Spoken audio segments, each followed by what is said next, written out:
hi delui ania ngai cao chu ania cao chu kwa tangin delui lan dan nia chakla kwa khian cao luin afina he delui hi de chuan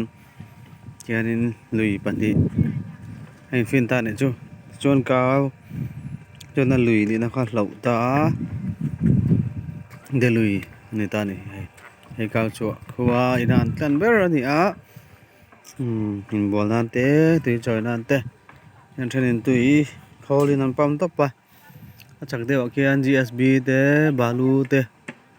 an la ni te khian he lui hi mang tang kai khop maya sang haman nan te chuanin tui chong te po a tlapung kalnan te po he lui a hian bot mangin long leng mang ten an kal thin ani heta chak lama kaw lama kan kal ni chuan zol pui te te khanin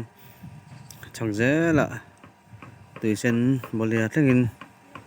kal zel thei ni na ra khan kaw tlabung amti tui kho thlasang tak kha bok ani